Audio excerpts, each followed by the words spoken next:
The First Contact. The first human ship to enter the Galactic Assembly's territory wasn't a warship. It wasn't even particularly impressive by galactic standards. The UES Horizon was a converted cargo hauler, retrofitted with experimental FTL drives, and packed with scientists, diplomats, and dreamers. When it emerged from hyperspace near the Assembly's border station, nobody expected it to change everything. Commander Sarah Chen stood on the bridge, her hands steady despite the weight of history pressing down on her shoulders. Through the viewscreen, she watched as alien vessels approached, sleek, crystalline ships that moved with impossible grace. "This is Commander Chen of the United Earth Ship Horizon." She broadcast on all frequencies. "We come in peace, seeking friendship and knowledge." The response came in perfect, if slightly accented, English. "Welcome, humans. We are the Violins. Your arrival has been anticipated." That first meeting set the tone for everything that followed. The Violins were unlike anything humanity had imagined. Tall and willowy, with skin that shifted colors like oil on water, they possessed a gentle nature that immediately put the human crew at ease. They were scholars, artists, and philosophers, a species that had long ago chosen the path of peace over conquest. Within months, humanity found itself with its first true alien friends. The Violins shared their knowledge freely, helping humans understand the complex politics of the Galactic Assembly. They warned of the aggressive Korthian Empire, the calculating Zephyrid Collective, and dozens of other species that viewed newcomers as either threats or resources to be exploited. "Your species is young," Ambassador Kilavar explained to Chen during one of their many conversations. His iridescent skin rippled with concern. "Others will see this as weakness. The Assembly protects its members, but that protection has limitations." Chen leaned forward in her chair, studying the alien diplomat. "What kind of limitations?"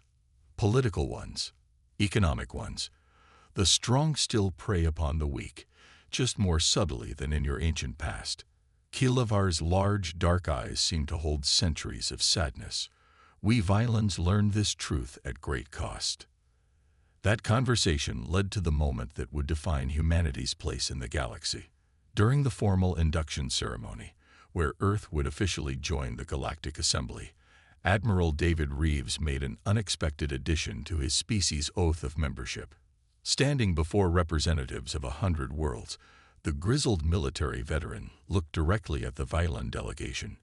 "Earth pledges to uphold the laws and principles of the Galactic Assembly," he said, following the traditional script. Then he paused, his voice taking on a harder edge. "But let me be crystal clear about something else. The Violins have shown us nothing but kindness. They've guided us, taught us, befriended us without asking for anything in return." The assembly hall fell silent. This was not part of the ceremony. Reeves continued, his voice carrying to every corner of the vast chamber. "So here's humanity's promise, witnessed by all present. Anyone who threatens our violent friends will answer to us. Anyone who harms them will face the full fury of the human race. Consider this your only warning." The silence that followed was deafening. Some species exchanged worried glances. Others seemed amused by what they saw as empty posturing from a newcomer. The Korthians, in particular, regarded the humans with calculating eyes. But the Violins understood. Ambassador Kilavar's skin shifted to a deep blue, their color of profound gratitude. No one had ever stood up for them before. No one had ever declared them worthy of protection. In the months that followed, humanity proved it wasn't just talk. When pirates raided Violin shipping lanes, human patrol ships appeared as if from nowhere, their weapons systems far more advanced than anyone had suspected. When a plague threatened a Violin colony world, human medical teams worked around the clock to find a cure, saving millions of lives.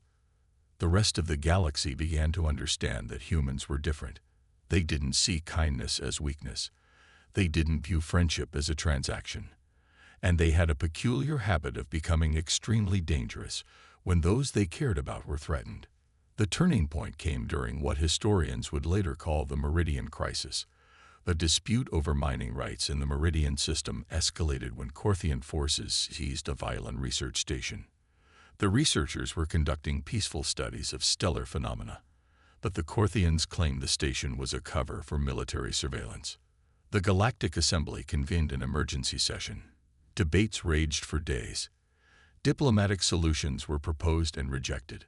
The Corthians, secure in their military superiority, remained unmoved. Then the humans arrived, not with a massive fleet or an ultimatum, but with a single ship, the UES Retribution. Admiral Reeves himself commanded it, parking the vessel directly between the Corthian fleet and the Violin station. "This is Admiral Reeves," he broadcast. "You have 6 hours to withdraw. This is not a negotiation." The Corthian commander laughed. Their fleet outnumbered the human ship 50-1. "You would risk war for these weaklings. The Violins have survived this long only because they're too pathetic to be worth conquering." Reeves' response was calm, almost conversational. 5 hours, 59 minutes. What the Corthians didn't know, what most of the galaxy didn't know, was that humanity had spent the last year reverse engineering and improving upon every piece of technology they'd encountered. The Retribution wasn't just a ship, it was a prototype for a new kind of warfare.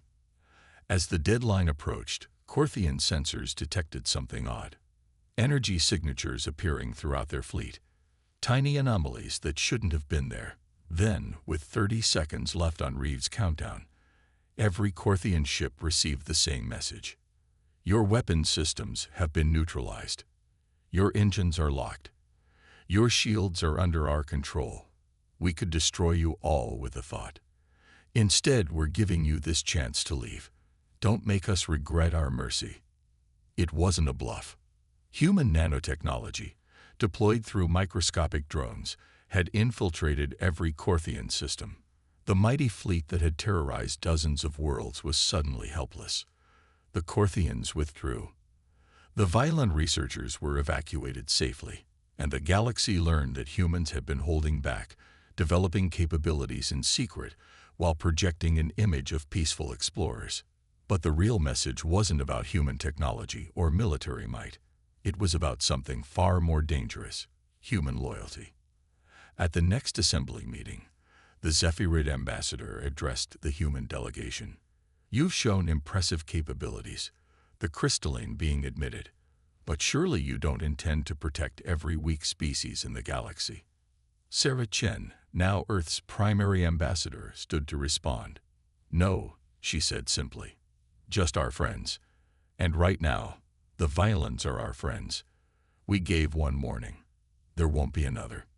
The statement hung in the air like a challenge. Several species began reconsidering their relationships with humanity. Some sought to become friends. Others began plotting how to eliminate this new threat. But the Violins knew they were safe. For the first time in their long history, they had allies who would stand with them. Not because of political advantage or economic gain, but because of something much simpler and much more powerful: friendship. As the months passed, other species began to notice something else about humans. They didn't just protect their friends, they elevated them. Human engineers worked with Violin scientists to develop new technologies. Human traders established favorable agreements that boosted Violin economies. Human diplomats ensured Violin voices were heard in every major assembly decision. The Corthian Empire watched all of this with growing concern.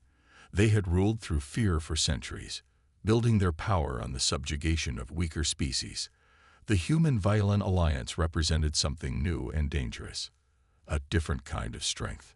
In the shadow of imperial palaces, Corthian war councils planned and plotted. They studied human weaknesses, analyzed their technology, and searched for vulnerabilities. What they failed to understand was that humanity's greatest strength wasn't their weapons or their ships. It was their willingness to face any threat for those they called friends. The storm was coming. Everyone could feel it. The only question was when it would break, and whether humanity's warning would be enough to prevent catastrophe. In a quiet moment between crises, Ambassador Kilavar asked Sarah Chen a question that had puzzled him for months. Why? He said simply, "Why do humans fight so fiercely for others? Most species prioritize their own survival above all else." Chen smiled, thinking of Earth's history, its wars and its heroes, its failures and its triumphs. "Because we've learned that survival without connection isn't really living," she said. "We've seen what happens when people stand alone. And we've seen what's possible when they stand together." Kelavar's skin shifted to a warm gold, the color of understanding. "And if the Corthians come for us, then they'll learn why we gave only one warning," Chen replied, her smile fading. "Because we don't need to give two." The price of friendship. The attack came without warning, as the best attacks often do. But it didn't come where anyone expected. The Corthian Empire had spent months planning their response to humanity's defiance. Their strategists had analyzed every human ship, every weapon system, every tactical decision. They thought they'd found the perfect solution. Don't attack the humans directly. Attack what they've sworn to protect. The first wave hit 7 violent worlds simultaneously. Not their homeworld. That would have been too obvious. Instead, the Corthians targeted agricultural colonies, research outposts, and refugee settlements. Places with minimal defenses. Places where violent civilians lived in peace, creating art, studying the universe, raising their young. Ambassador Kelavar was in a meeting with Sarah Chen when the reports started coming in. His skin, which had been a calm blue, suddenly flashed through a spectrum of colors. Shock, fear, desperation. 7 colonies, he whispered, his voice breaking. Thousands dead, many more trapped under orbital bombardment. Chen's face went pale, then flushed with a fury that seemed to heat the very air around her. She activated her emergency communicator with movements that were almost violent in their precision. "This is Ambassador Chen. Code Black. I repeat, Code Black. The Corthians have broken the warning." Across human space, the response was immediate. On Earth, President Maria Rodriguez convened an emergency session of the United Earth Council. In shipyards throughout the solar system, vessels powered up systems that had been kept in standby. On Mars, Admiral Reeves received his orders before he'd even finished reading the initial reports. Full mobilization. Rodriguez's voice was steel wrapped in silk. "They touched our friends. Now they learn why that was a mistake." But the Corthians had planned for this too. As human fleets began to move, they received a transmission from Supreme Warlord Kyrix himself. "Humans," the reptilian commander's image filled screens across the fleet. "You gave your warning. We have given our response. For every ship you send to aid the Vylans, we will destroy another of their colonies. Your protection has become their death sentence." It was a calculated gambit. Kyrix believed humans would hesitate, that they would negotiate, that they would ultimately choose their own safety over their promises. He had studied human history, but he had learned the wrong lessons. Admiral Reeves' response was broadcast on all frequencies, ensuring every species in the galaxy would hear it. "Warlord Kyrix, you've made 2 mistakes. First, you thought our warning was a bluff. Second, you thought we'd abandon our friends to save ourselves. Let me correct both errors. The human fleet didn't split up to defend multiple colonies. They didn't retreat or negotiate. Instead, every human ship, military, civilian, even private vessels, converged on a single point: the Corthian military hub at Xirion Prime. Xirion Prime was a fortress world, the cornerstone of Corthian power. It was protected by layers of defenses that had never been breached, home to shipyards that produced the Empire's mighty dreadnoughts. Attacking it was considered suicide. The humans didn't just attack it. They revolutionized warfare in the process. The battle began with something the galaxy had never seen before: human creativity unleashed without restraint. Civilian mining ships, retrofitted with military-grade shields, became battering rams. Science vessels deployed experimental weapons that turned Corthian armor into expanding foam. A luxury cruise liner, of all things, revealed hidden weapon systems that carved through enemy formations like a scalpel through paper. But the real shock came when the human fighters deployed. Each pilot flew with a Violin navigator, volunteers who had begged to join the battle. The combination was devastating. Human aggression guided by Violin precision. Human creativity enhanced by Violin intellect. The Corthians fought back with everything they had. For 12 hours, space around Syrian Prime became a maelstrom of energy and debris. Ships died by the dozens. Thousands of lives were lost on both sides. Then Admiral Reeves played humanity's ace. The UES Prometheus, a ship that hadn't appeared on any registry, emerged from hyperspace directly inside Syrian Prime's defense grid. It was smaller than a destroyer, but carried something that would change the balance of power forever. A gravitational pulse weapon reverse-engineered from 3 different alien technologies and improved with human innovation. The weapon fired once. A wave of distorted space-time rippled outward, and every Corthian ship within 1,000 kilometers simply stopped. Their engines died. Their weapons fell silent. Their shields collapsed. This is Admiral Reeves to all Corthian forces. You are now helpless. Your empire's might has been neutralized by a single human ship. Consider what we could do with our entire fleet. Consider what we will do if you ever threaten our friends again.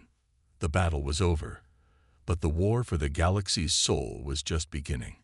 In the assembly halls, species that had remained neutral for centuries suddenly took sides. The Zephyrid collective formally allied with humanity, impressed by their technological innovation.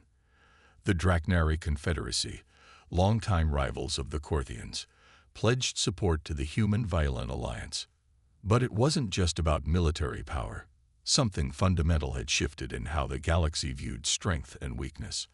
On the Violin homeworld, rescue operations continued around the clock. Human medical teams worked alongside Violin healers. Human engineers rebuilt destroyed infrastructure. Human teachers helped traumatized Violin children understand that they were safe now, that their protectors would not abandon them. And in a moment that would become legend, a human child on Earth sent her favorite toy, a stuffed animal, to a Violin refugee child, with a note that simply said, "Friends share, friends care, friends are there." The image of that Violin child clutching the Earth toy spread across the galaxy faster than light. It became a symbol of something new, something that transcended species and politics and power. The Corthian Empire sued for peace within days. They returned all captured Violins.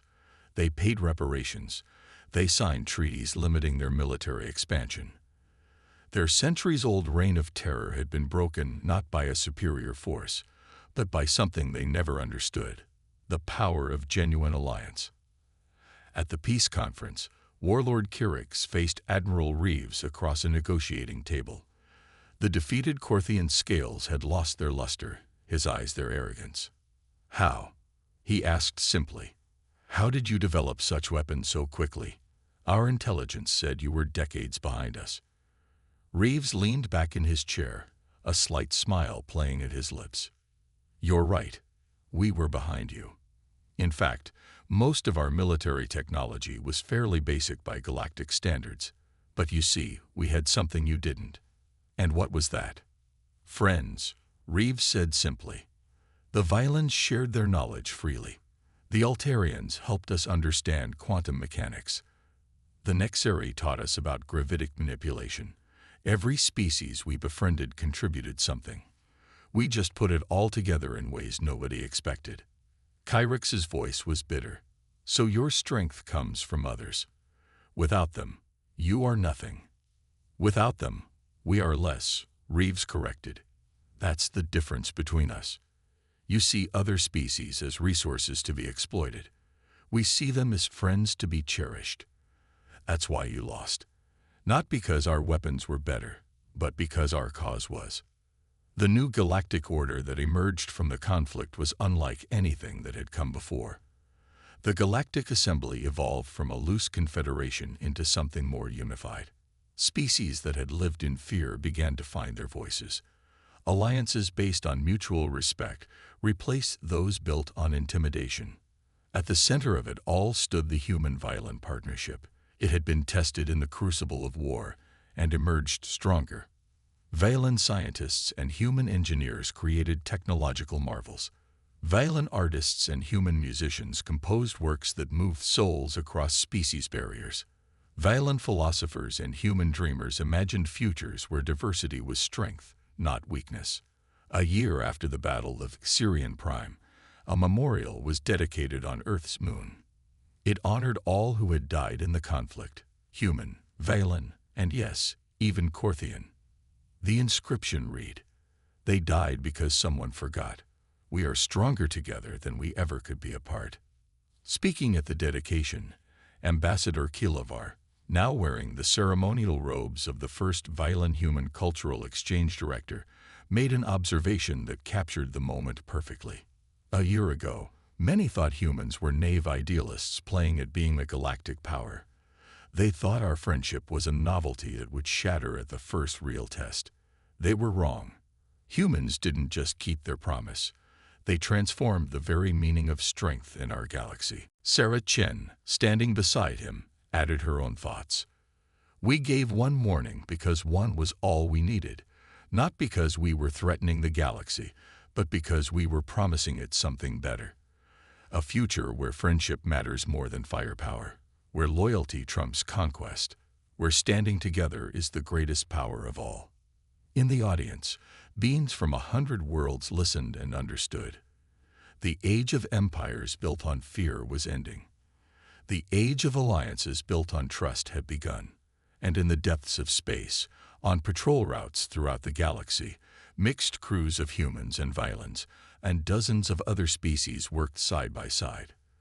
They were no longer just allies or trading partners or political conveniences. They were friends, and everyone now knew what that meant to humans. The warning had been given, the price had been paid, and the galaxy would never be the same.